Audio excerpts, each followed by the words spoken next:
E aí, pessoal, tudo bem? Como é que você tá? Seja muito bem-vindo a mais uma transmissão aqui no canal Paulo Nidec, o canal onde você aprende sobre dinheiro. E dinheiro em 2025. Então aqui você aprende sobre cripto, aprende como ter renda em dólares e muito mais. Hoje a gente vai falar de Bitcoin, da adoção institucional de Bitcoin, e eu tenho uma apresentação de um canal que eu gosto muito, e a gente vai fazer uma breve atualização do mercado. Mas antes disso, deixe o seu like, inscreva-se no canal, coloque nos comentários de onde você está assistindo. Está assistindo ao vivo, está assistindo na repetição, e eu quero fazer o meu merchan inicialmente, e eu já acredito que é um merchan educativo. Por exemplo, se você quer, eu vou mostrar uma coisa que tem funcionado nesse momento de mercado. Então aqui eu tenho uma posição nessa plataforma que é o VFAT, e você vê que de ontem para hoje ela me rendeu $50 e ela está dando retornos aí de 450 a $500 por mês. Isso aqui varia bastante. Esse aqui é um APR, ou seja, é um rendimento anual de 61%. Acabou de passar para 61, e às vezes ele vai para 300, depende do volume do mercado naquele minuto. Eu tiro uma média que é cerca de 200, mais coisa, menos coisa, se a gente analisar ali, vai dar cerca de 200 por dia. Ou seja, será que se você recebesse $500 a mais por mês, todo mês, será que faria alguma diferença na sua vida? Então, se você tem interesse em aprender esse tipo de habilidade, você pode me seguir aqui no YouTube, onde você vai aprender isso gratuitamente. Quer se aprofundar? Contrate a minha consultoria no número abaixo. Então, você vê aí no fundinho da tela rolando, você manda uma mensagem para mim lá e pergunta por mais informações. Tenho clientes e alunos do Brasil e do mundo inteiro. Muito bem, hoje eu quero falar de adoção institucional do Bitcoin e de algumas coisas. E para isso eu vou compartilhar um canal que eu assisto, que é o Invest Answers. E ele fez uma apresentação muito boa, onde a gente vai ver principalmente os slides, que são muito informativos, e vamos comentar. Adoção institucional de Bitcoin. O Bitcoin, ele nasceu, o pessoal acha que foi em 2008. E foi em 2008, 2007 para 2008, mas a ideia de criptografia do Bitcoin, ela é muito antiga. Data-se que cerca dos anos 70, 80, já tinha essa ideia, esse tipo de criptografia que as pessoas queriam aprender. Queriam aprender para se defender, para ter soberania sobre aquilo que elas realmente têm. Eu vou te falar uma experiência muito comum aqui nos Estados Unidos, que é o seguinte: eu conheço várias pessoas, não sei se é o seu caso, mas eu conheço várias pessoas, principalmente aqui nos Estados Unidos, que já tiveram seu saldo bloqueado pelo banco. Exatamente. Então imagina que você coloca o seu dinheiro lá no Itaú, no Nubank, ou aqui nos Estados Unidos, no Bank of America, ou Chase, que são os maiores bancos. E aí ele fala, poxa, o Paulo está recebendo, vamos supor, $1.000 todo mês. Boa noite, Lucas, seja bem-vindo. Boa noite, Daniel Lucas, seja bem-vindo. Diga aí nos comentários de onde você está assistindo. Imagina lá que você coloca $1.000 todo mês nesse banco, e aí passa um mês, 2 meses, 3 meses, um tipo de comportamento previsível, correto? $1.000, $1.200. Um belo dia, você vende o seu carro e você deposita $10.000 lá de uma vez. Quando isso acontece, foi um comportamento fora da curva, correto? Embora você tenha a prerrogativa de vender o seu carro, a sua casa, ou de comprar o seu carro, a sua casa, não é isso? Mudou o comportamento, pessoal, é muito comum o banco bloquear o seu saldo, principalmente aqui nos Estados Unidos. Eu já tive meu saldo bloqueado e quase todo mundo, não estou exagerando, tá? Quase todo mundo que eu conheço que ou já teve o saldo bloqueado ou já deu muitas explicações do porquê ele queria tirar aqueles $500 ou $1.000, aquele dinheiro lá que eu mostrei no DeFi, ali naquela plataforma que você ganha por mês, ele vai, de onde vem esse dinheiro, o que é, como é que funciona, com que você trabalha, quanto você ganha, fala, caramba, mas o dinheiro é meu, eu tenho que me ajoelhar aqui e pedir para você, por favor, para eu pegar o meu dinheiro? Hoje, na Espanha, eles estão passando essa lei, ou essa semana, ou nos próximos meses, por agora. Se você quiser sacar mais de 3.000 euros de uma vez só, você tem que mandar um e-mail antes, pedir autorização, explicar o porquê, quem é você, quanto você ganha, assim por diante. Por que eu estou falando isso? Eu acredito que... Deixa eu... Douglas Guilherme, seja bem-vindo. Boa noite. Fala da Crypto Hortadala com o lançamento. Isso é mentira, né? Isso é brincadeira. Não é possível. Bem, essa vai subir. Essa cripto vai subir. Daniel Lucas, Paulo Afonso na Bahia. Legal. Daniel Lucas, falando aí de Paulo Afonso na Bahia.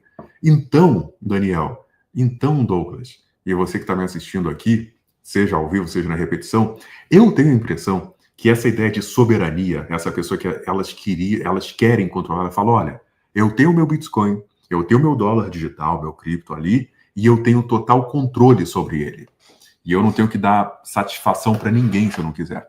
Eu tenho a impressão que essa tecnologia, ela ficou muito popular, eu poderia até dizer que ela nasceu aqui nos Estados Unidos, correto? Justamente por essa questão que os bancos americanos são muito chatos. Estou tentando colocar um outro monitor aqui para mim. Eu tenho pensado sobre isso, e eu me pergunto, será que não nasceu esse tipo de tecnologia aqui, não se popularizou, porque os bancos americanos, tipicamente, são muito chatos? Eu acho que existe essa possibilidade, né? Então, e aí, o que isso tem a ver com a adoção institucional? O que tem a ver é o seguinte, isso é meio que contrário ao Bitcoin. Isso é meio que contrário à ideia original que nasceu lá dos cypherpunks, que eram pessoas que eram contra as instituições e tudo. Hoje, em 2025, e não tem nada de errado nisso, tá, pessoal? Não é uma avaliação moral, é uma constatação técnica.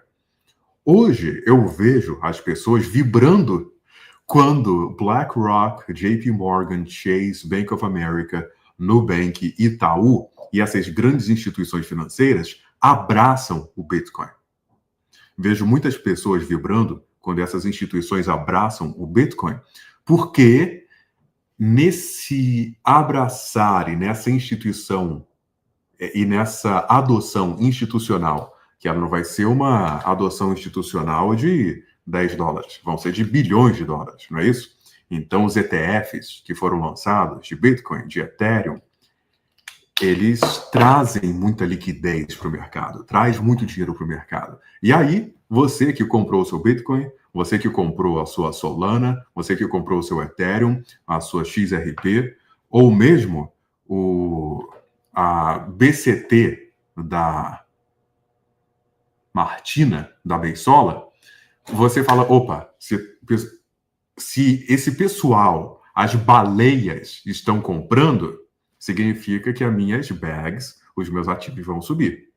E tem verdade nessa situação. Essa semana, o Jerome Powell, ele falou que começará a comprar de volta os T-bills americanos. Eu falei isso na transmissão anterior, acredito eu, mas é um assunto que está sendo muito falado aí essa semana. Isso já é um sinal de quantitative easing. Ou seja, é o termo técnico para falar que é o governo que arrumou um outro nome aí de imprimir dinheiro. Por que isso é importante para nós, investidores? Por que isso é importante para você que está aqui me assistindo?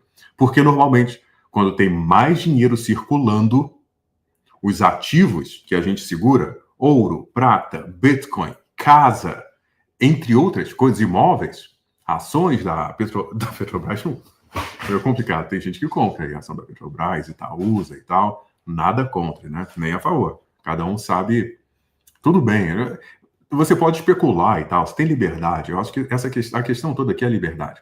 Mas se você tem ações lá da Apple, da Tesla, S&P 500, ETFs, isso sobe sobe, sobe, sobe, sobe. Se você tem mais crédito rolando na praça, a tendência é que esses ativos subam. É por isso que toda semana, todo mês, o pessoal presta atenção nas reuniões do Fed, o chamado FOMC, F-O-M-C, o que é falado semana a semana.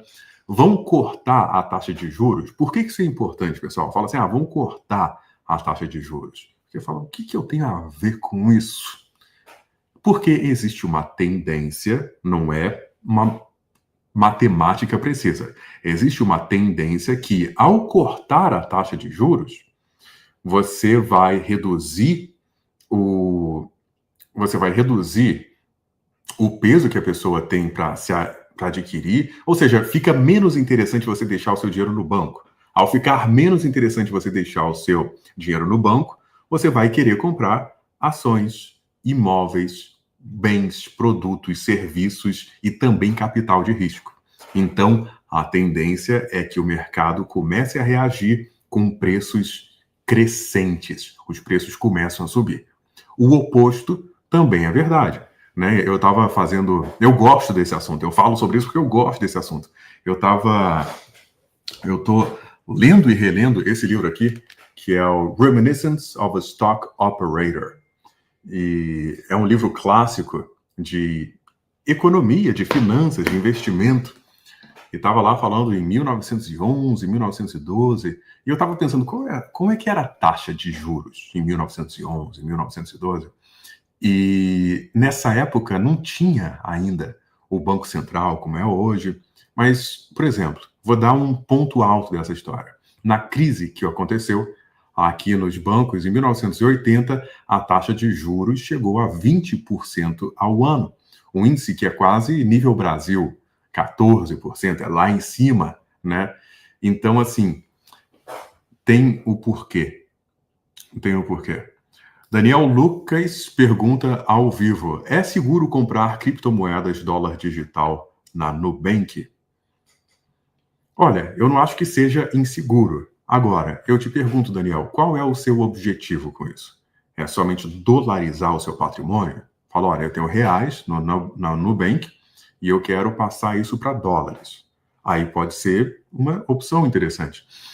Agora, se o seu objetivo é de investimento, é de você ter dólar como investimento a médio ou longo prazo, o ideal, o que eu faço, eu não vou falar o que você tem que fazer, mas vou falar o que eu faço, é você ter autocustódia. O que é autocustódia? É você ter total posse dos seus ativos, né? Você ter um aparelho como esse aqui, que é uma hardware wallet, e você ter total posse dos seus ativos e não deixar no banco ou na corretora.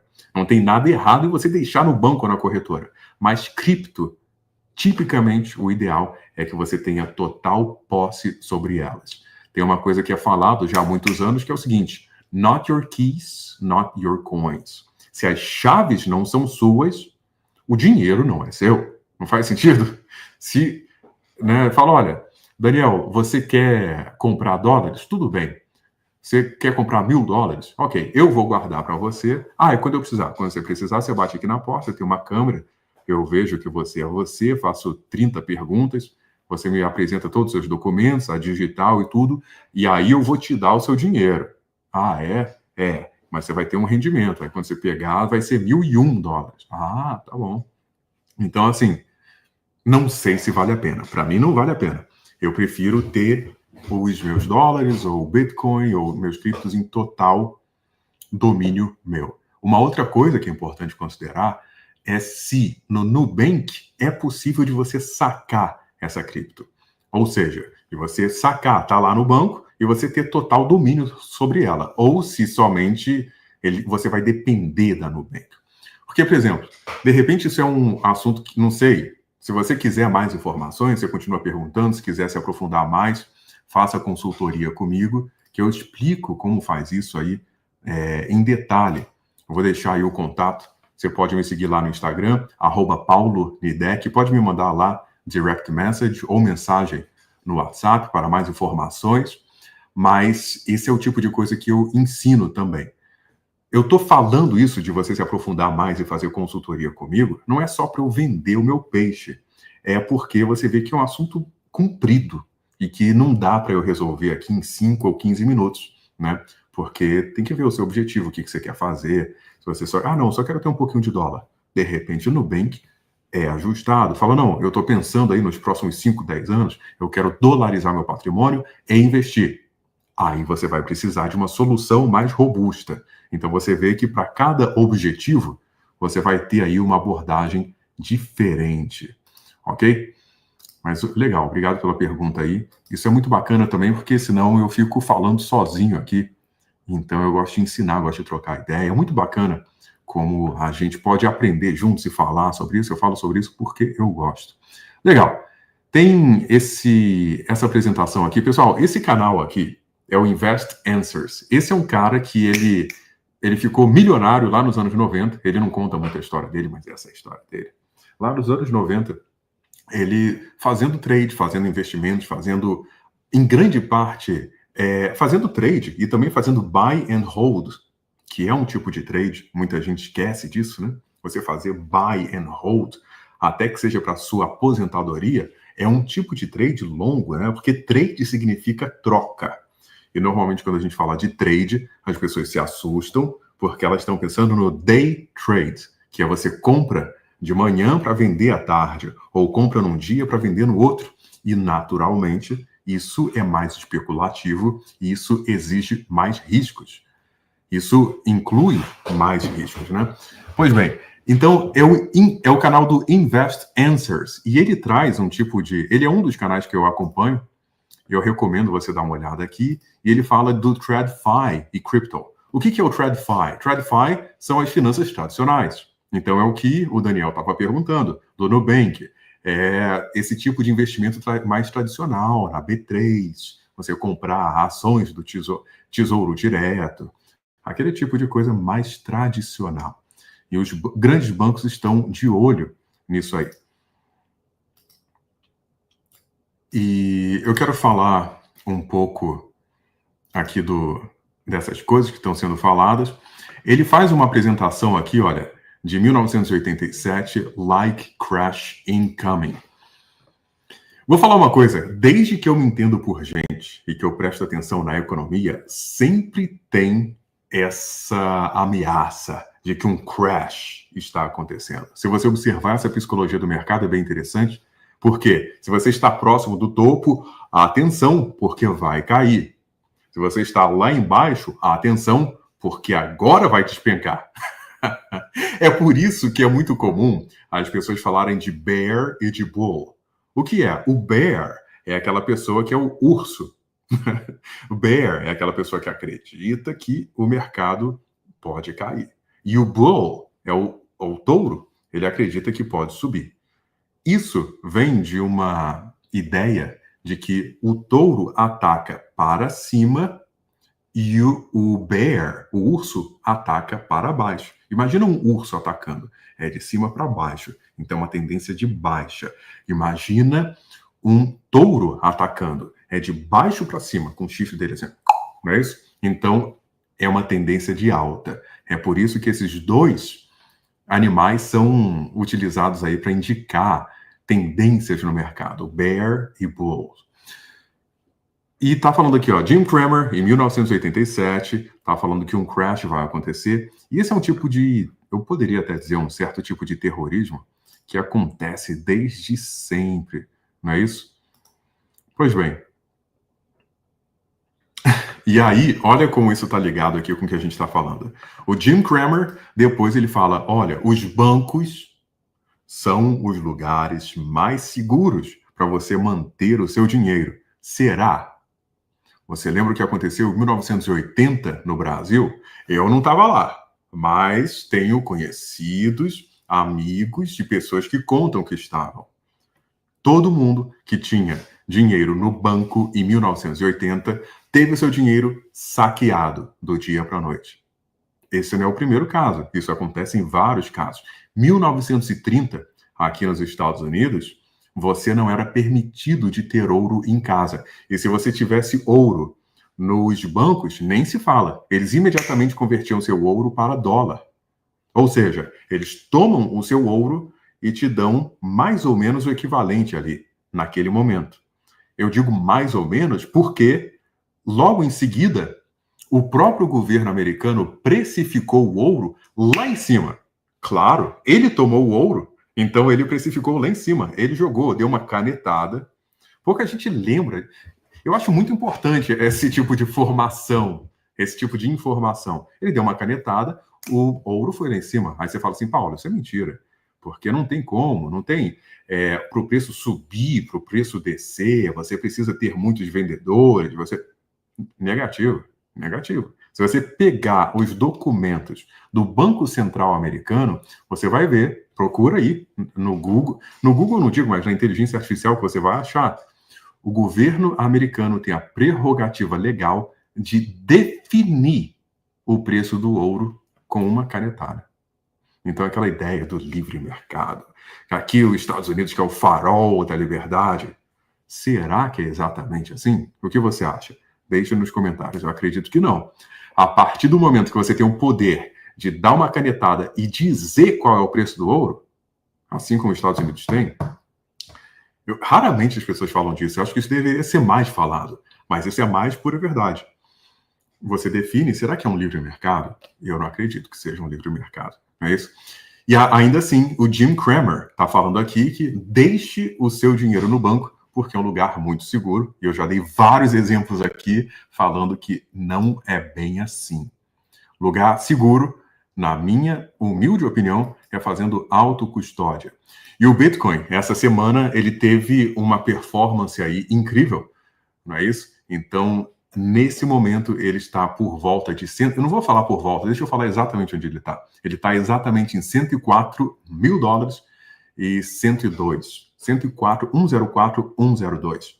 E nesse momento, você aí que está me assistindo, que gosta de cripto, que gosta de investimento, é aquele tipo de momento que se você comprou, se você está há mais de 6 meses no mercado cripto, você começa a ser chamado de gênio, não é isso?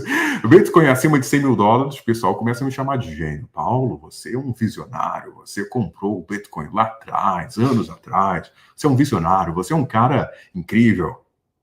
Basta o Bitcoin, não precisa chegar a 70 não, como chegou a 78, basta ele descer ali de 100 e ir para 91, fala aí, Paulo, aquele golpe que você estava passando, tá vendo? Eu comprei essa porcaria e caiu, você é um idiota, não é isso? Então, assim, como é que é isso na minha vida pessoal? Eu acredito que não seja o único. Bitcoin, acima de 100 mil, eu sou um gênio. Bitcoin, abaixo de 100 mil, eu sou um idiota. Será que é o único que acontece isso comigo? É isso que eu vejo. Então, você vê aí o Bitcoin está tendo uma performance invejável nesses últimos dias, de 10% na última semana. Ethereum tendo uma performance de 8%. Já subiu isso aí. Esse vídeo tem horas, mas já subiu isso aí, né? O Ethereum no mês, da última vez que eu olhei, ele fez 40% no mês. Então, foi muito doloroso. Eu conversei, tenho vários conhecidos, amigos e mastermind, grupos que eu frequento, que o pessoal é o chamado holder de Ether. A pessoa está holdando ali, está segurando Ether há anos e aquilo só cai. E parabéns para o pessoal que não desistiu, porque na última semana no último mês subiu 40%. Então, bacana, muito bom a gente ver o mercado cripto acordando novamente, dando bons sinais de vida, não é isso? Então, isso aí está indo muito bem. Isso aqui também é o ecossistema de inteligência artificial em blockchain, ele está retornando, isso é verdade, né? Inclusive várias coisas aí entre Fartcoin, AI16Z, várias, Near, várias moedas aí que são moedas de inteligência artificial na blockchain, elas estão retornando e praticamente eu acredito assim que elas funcionam basicamente com uma super alavancagem no Bitcoin, não é isso? Então, se o Bitcoin, num termo geral, ele sobe 2%, essas moedas elas sobem 20% em um dia. Então, é altamente volátil. Se você é bom para o cara fazer um trade ou alguma coisa assim, até sem precisar de alavancagem, não é isso? Se você tem um ativo aí que sobe 20% no dia e você tem estômago, disciplina e diligência de comprar, fazer uma análise técnica ali, eu ensino isso na minha consultoria, não ensino, não é um curso de análise técnica, mas eu vou te ensinar o básico, você saber suporte, resistência, linha média de 200 dias, você ver topos e fundos, você fazer um tipo de análise técnica, de você saber ter uma intenção gráfica, de saber quando está barato, quando está caro, quando está no preço médio. Talvez, se você tem essa inclinação, você ganhar 20% de uma semana para outra, ou no caso do Ethereum, 40% em um mês, não é nada mal. É difícil você comprar na hora certa e vender na hora certa, mas não é impossível. Eu, particularmente, eu gosto de tomar lucro quando eu o vejo. Quando eu vejo lucro, eu tomo lucro. Aparece mais lucro? Legal, tomo mais lucro. E, claro, isso também não me impede de ter alvos. Muito bem. Fear and Greed Index. Aqui, o medo e ganância, o índice de medo e ganância está em 70.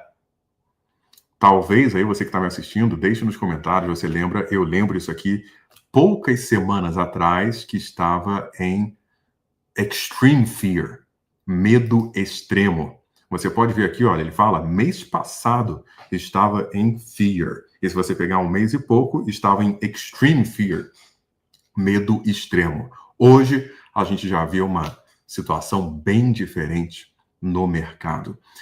Esse quadro aqui é muito interessante, você pode ver também na CoinGlass, que ele fala dos tipos, isso são as tendências do mercado. E qual é esse tipo aqui exatamente?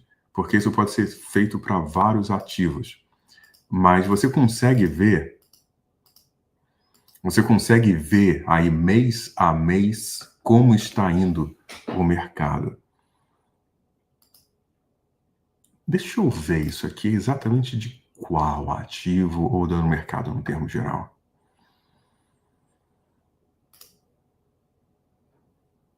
Mas legal, uma coisa que eu acho interessante aqui é o seguinte, 2025, tá aqui, tal. Uma coisa que eu acho interessante aqui são algumas tendências. Você vê que o mês de agosto, você está reparando aqui o mês de agosto, ao longo dos últimos anos, isso aqui não importa muito se a gente está falando de Bitcoin, de S&P 500, mas você vê que existe uma tendência aqui em agosto, é muito mais vermelho do que verde. Existe uma exceção aqui em 2017, que é uma exceção que confirma a regra. Você vê que a regra é vermelha.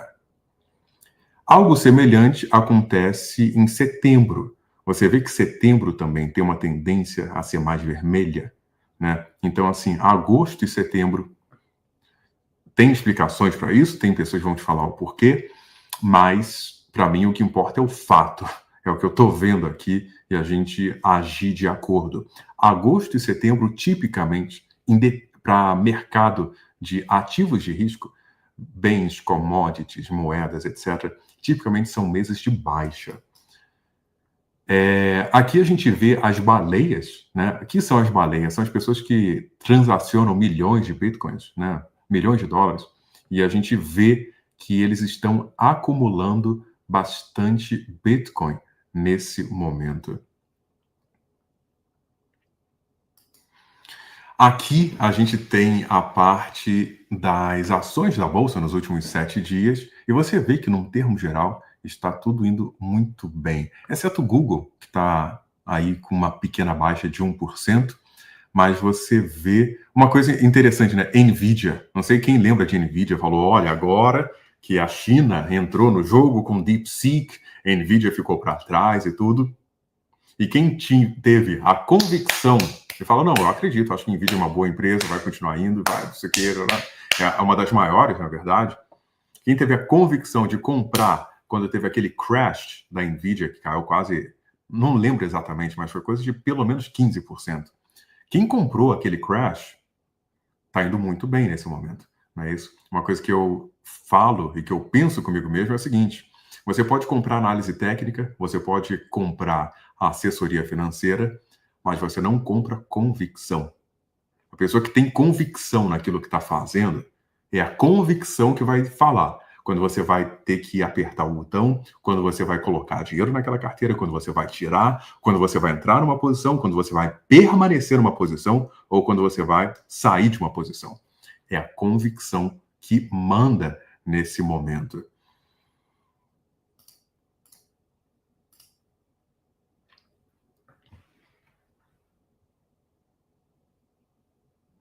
Interessante aqui, eu não sabia disso. A Coinbase, ela vai abrir capital e ela vai ser uma das primeiras aí em S&P 500. Eu estava tendo uma reunião recentemente, a gente estava falando aí da Tether, e a Tether, ela é uma das maiores empresas cripto nesse momento, que ela tem cerca de 20 funcionários e uma receita de bilhões de dólares.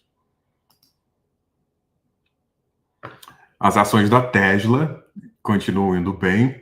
E teve toda aquela movimentação política esquisita, né? Que o pessoal fica falando mal do Elon Musk, do Trump. O pessoal fala que o Elon Musk vai sair do governo, vai entrar no governo, vai permanecer no governo, vai tomar Ozempic para emagrecer. O Trump fala isso. O Trump falou, olha, eu tenho um amigo meu que ele é extremamente obeso, que ele vai tomar Ozempic, aí o pessoal fala, deve ser o Trump que está acima do peso. Né? Então fica toda essa fofoca de bastidores em relação à Tesla. Eu tenho a impressão que uma parte significativa disso é política, politicagem e tudo mais. Né? Talvez você se lembre aí, poucos meses atrás, tinha gente que tinha medo de andar ou de estar perto de um Tesla, porque estava sendo atacado, o pessoal estava pegando faca, riscando o Tesla, se opondo.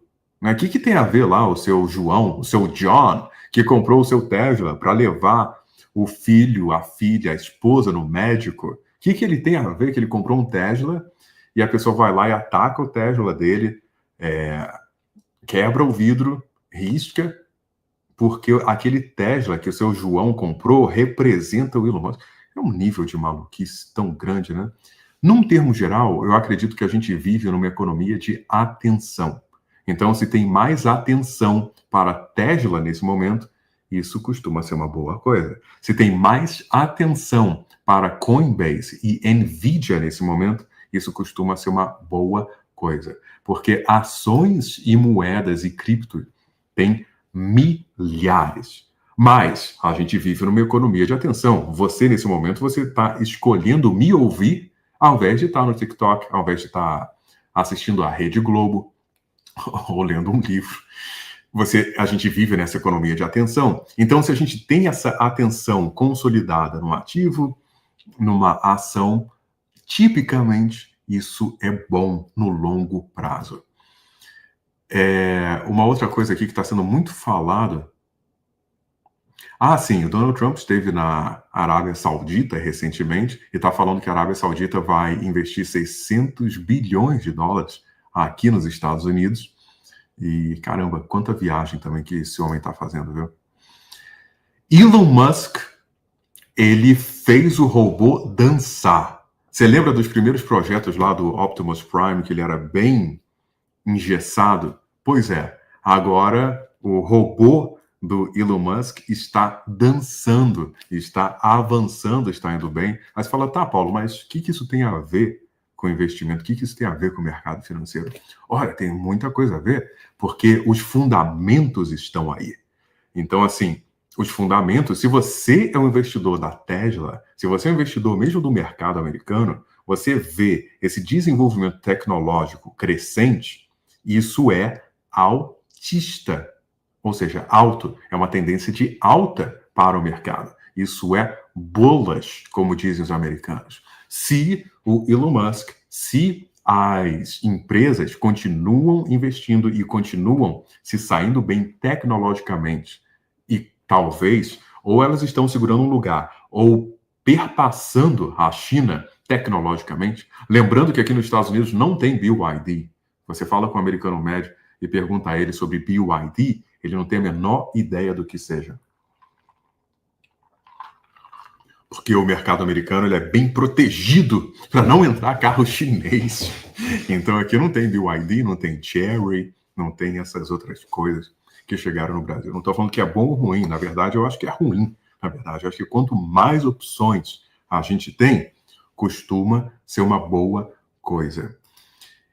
E o que eu tenho visto nesse momento são coisas positivas no mercado, a gente não vê nada terrível, desde que, e a gente pode fazer análise técnica, a gente pode falar dos fundamentos, a gente pode falar de um monte de coisa. Se o Elon Musk ou se o Trump, essa é uma verdade, não é uma questão de opinião, se o Elon Musk ou se o Trump acorda meio ressacado ou meio triste, é capaz dele fazer um tweet, as pessoas ficam com medo, e aquilo afunda o mercado, pelo menos temporariamente durante alguns dias. Essa que é a verdade. Recentemente eu ouvi muita gente falar, você fica fazendo análise técnica, você fica vendo gráfico, mas a sua análise técnica não resiste a um tweet do Donald Trump. Isso é a mais pura verdade. Porque você tem coisas que estão além do gráfico. Tem muita coisa que você não consegue medir através do gráfico. Estava comentando nas ações da NVIDIA que tinha uma performance das melhores recentemente, até começar aquele rumor, aquela tecnologia, aquela história do DeepSeek chinês. E quando isso aconteceu, os fundamentos da NVIDIA foram ameaçados e isso fez com que as ações deles, acho que durante algumas semanas, ou até um mês, ou um pouco mais, tivesse algo muito próximo de não vou dizer um crash, mas não zerou nem nada disso, mas foi uma cacetada que eles levaram, não é isso? Pessoal, vou ficando por aqui. Se você tem vontade de ter renda em dólares, aprender mais sobre cripto e fazer investimentos em cripto, em Bitcoin, aprender mais sobre esse mercado, como eu mostrei naquela posição que eu tenho, e eu tenho alunos e amigos e clientes que eles estão ganhando $50 por dia, 100, 200 e mais. Eu já ajudei investidores do Brasil e de outros lugares do mundo a investir dezenas de milhares de dólares. E se você tem essa vontade de aprender a investir em finanças descentralizadas, ou seja, não depender do seu banco local, não depender dessas instituições que nem sempre são tão favoráveis a você, e ser pago para tomar esse risco, você pode contratar a minha consultoria e o link está na descrição também, mas também está aqui na tela. Você pode mandar uma DM para mim aqui no Instagram ou uma mensagem para mim no WhatsApp. Envie uma mensagem lá no WhatsApp. Perspectiva para os próximos dias e semanas. Eu acredito que a gente tem a possibilidade concreta do Bitcoin retomar o seu topo. Então, a gente tinha comentado ali que o topo do Bitcoin tinha chegado ali em 108, 109, beirando ali os 110. Eu acredito que existe a possibilidade de, nas próximas semanas, próximos dias ou semanas, a gente chegar lá. Todo o mercado mostra uma clara tendência de alta. E qualquer um dos gráficos que você viu nessa apresentação confirmam isso. O Bitcoin está subindo, S&P 500 está subindo, Ethereum está subindo, shitcoins e memecoins estão subindo no semanal e mesmo no mensal. Acredito que esse é o terreno propício para o Bitcoin retomar aquele ponto onde ele estava ali na máxima histórica. É bem verdade que no dia de ontem, e na semana passada, nós vimos um fenômeno chamado decoupling. O que é o decoupling? Ela é uma falta de correlação. Tipicamente, nós vemos o Bitcoin correlacionado com a Nasdaq e o Russell e S&P 500, mas principalmente com os índices de tecnologia do mercado americano. Então, tipicamente, Nasdaq sobe, Bitcoin acompanha. Nasdaq cai, Bitcoin acompanha. Nas últimas semanas, semana passada, a gente viu um decoupling. Eles começaram a não ter esse nível de sincronicidade mais. Então, nós vimos o Nasdaq caindo ou lateralizando e o Bitcoin subindo, o que foi uma surpresa muito agradável. Ontem, nós vimos justamente o contrário. Nós vimos um decoupling negativo, onde Nasdaq, S&P 500 e todo o mercado americano subiu, e o decoupling do Bitcoin foi negativo. O Bitcoin caiu. Por quê? Os fundamentos são os mesmos, mas a especulação, o que as pessoas comentam, é que talvez tenha um grande player, ou uma grande instituição que precise vender alguma coisa assim. É importante lembrar, pessoal, que algumas vezes as instituições, pessoas, agências, tesourarias, às vezes elas são obrigadas a liquidar. Vou te dar um exemplo. Vamos supor que você tem um fundo de pensão onde eles estão investidos na Bolsa Americana, eles estão investidos em Bitcoin, eles estão investidos, e aí o seu João morre, a dona Maria morre, ou eles precisam de caixa. Uma prática comum é que eles vão liquidar a posição. O que é isso na prática? Eles estão comprados, eles têm, igual você que está me assistindo aqui, eles têm uma posição em Bitcoin, eles têm uma posição em Apple, eles têm uma posição em índices de ETF americano, na Fidelity, eles têm essas posições, várias posições, às vezes uma, às vezes algumas, certo? De fundos múltiplos, etc. Mutual funds. Algumas vezes, eles precisam liquidar essas posições, né? Imagina uma pessoa na aposentadoria, que tem lá um consultor financeiro, aquela coisa bem tradicional, fala, olha, estou me aposentando, então, agora você vai liquidar as posições que você segurou durante os últimos 30 anos. Você vai realizar esse lucro. Então, às vezes, instituições, agências, tesourarias são forçadas a liquidar posições e, se isso for uma escala muito grande, isso pode ter influência no mercado. Inclusive, alguns analistas, eles verificam que em certas épocas do ano, às vezes a pessoa tem que pagar impostos e tem aquele mês, aquela semana que aquilo acontece dentro de um calendário tal, dentro daquele condado, daquele estado. Então, isso também é levado em consideração. Agora, você está vendo como o nível de complexidade pode ficar bem elevado? Pois é por isso que eu prefiro simplificar, entender os fundamentos, entender um pouco dos fundamentos e saber o que mantém, o que funciona, e também entender um pouco da análise técnica e fazer projeções futuras, né, com algum nível aí de acuidade técnica. Mas todo o panorama, entender cada variável, eu acredito que é inviável e desnecessário. Pessoal, vou ficando por aqui. Meu nome é Paulo Nidek. Obrigado por assistir. Meu nome é Paulo Nidek. E até a próxima.